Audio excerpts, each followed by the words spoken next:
Tony the Hacienda Ribbit here. Today we're going to make something hugely popular from Sweden, the Flying Jacob, also known as the Flygande Jakob in Swedish. The Flying Jacob is a fascinating story of how something that somebody concocted can just change the country, and this is it. So what we got here is, this is Italian seasoning, this is chopped cilantro, although the recipe would probably call for parsley.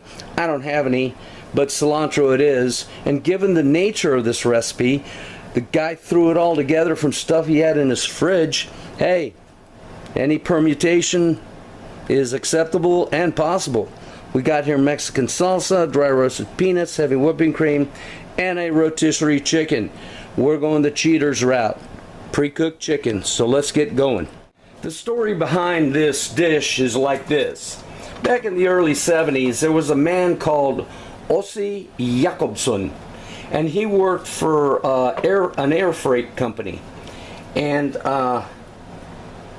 they were going to have a potluck for the office. So they planned it a couple weeks in advance, and he forgot all about it. Then they reminded him the night before that the potluck was tomorrow, and he had an oh crap moment. So he went home and cleaned out his fridge to see what all he could find to make a casserole. And hence, this is how this dish was born. Now, so he threw it all together, and he took it to work the next day. And that casserole was a smash hit. It was the best dish of the entire potluck. Everybody was clamoring for the recipe, which he shared it nicely, willingly. And it was so good, they finally convinced him to send that recipe in to a very popular Swedish food magazine. I believe it was called Food and All That. Something like that, but it doesn't matter. Well, they published it, and that recipe went viral across Sweden because it was a popular magazine. And that's it. The rest is history. Today, Flying Jacob is as popular in Sweden as probably chili mac or Mexican casserole is here in the States. So that's fascinating. So let me go ahead and finish tearing apart this chicken, and we'll continue on. So the potluck was held in 1975, and the recipe was published in that magazine in 1976. Okay, so now we got to take some bananas and cut them up like this. Nobody knows for sure how the bananas were cut, either strips or discs. I've seen it done both ways, but most purists seem to agree that the bananas should be cut into strips. We got a bowl here to which we're going to add about 16 ounces of heavy whipping cream. That's about right. And then we're going to take the electric mixer and whip them up into stiff peaks. Alright, this is pretty peaky. So to that, we're going to add the parsley / cilantro, the Italian seasoning mix, and the chili sauce. In this case, we're using Mexican salsa. Some of the recipes call for, what is it, McCormick's sweet chili sauce. I'm not sure I want my food that sweet, but some recipes call for curry powder instead of Italian seasoning. Remember, this guy threw it together the night before out of the stuff he found in his fridge and his cupboard. So sky's the limit, folks. You just play around with it. And the Swedes admit it. One of the flavors that they really like is with curry powder.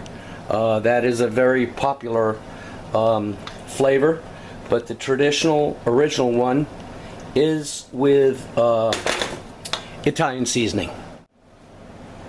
Here we have the casserole with the entire chicken in there, and it is said, it is recommended that you keep some of the skin in there for additional flavor.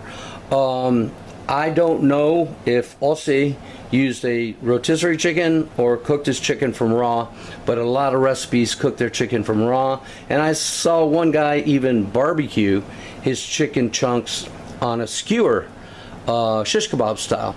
So anyway, let's put on the bananas. Got to be really generous with the bananas there. I used probably 2.5 of those 3 bananas. Now, I don't know if I mentioned that the reason why it was called Flying Jacob is because he was in the air freight industry, and I know I mentioned that. And his name was not Jacob, it was Ossie, but his dad was named Jacob, hence his last name Jacobson. So that's how it earned its name. So we got an oven preheating to 425 Fahrenheit. We're going to bake this for about 20 to 30 minutes, probably closer to 20. And we're generous here with the cream. Now let's add the peanuts. The recipe calls for just salted peanuts. We got dry roasted, which are very tasty and salty. And there you go. And here we go, Flying Jacob. Fresh bubbling out of the oven. 20 minutes at 425. And you see how it spilled over because I piled it so high. But it smells pretty good. And I'm looking forward to digging in. So they say, yum. Let it set for about 10-15 minutes. Then serve it. So here we go. And here we go. The Flying Jacob. Typically served with rice and a small salad. It is delicious. It is very saucy, and it smells wonderful. Let's go ahead and dig in. Okay, let's dig into this deliciousness. It smells really good. I can't quite put my finger on it, but it's a combination of flavors that are really, well, very savory.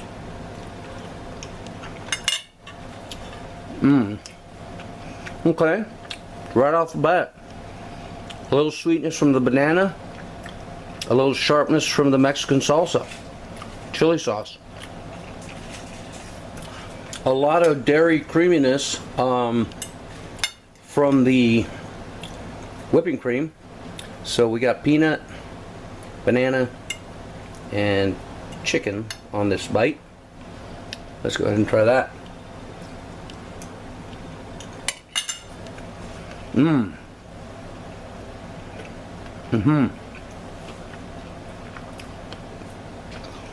The crunchiness of the peanut makes a great mouthfeel.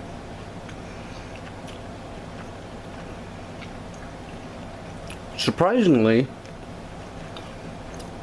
the flavor of the peanuts and the chicken go very well. You know, I bet you that would be really tasty if the chicken was grilled over charcoal, like I saw that guy do it in shish kebabs. Yeah, this is really easy to make. Oh, there's a big piece of banana and chicken and a peanut.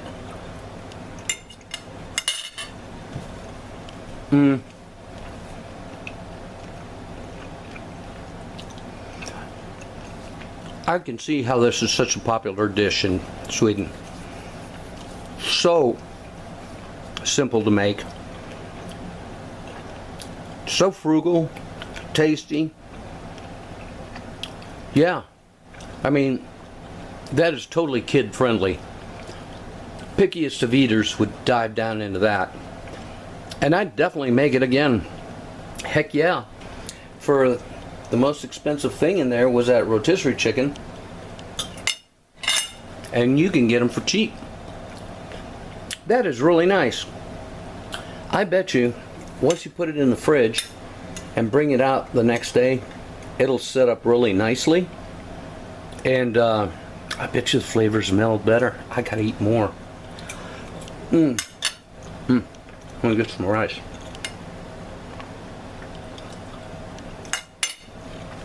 Yeah, rice is perfect with that. That is 10 out of 10. Thanks for watching, people. Y'all take care.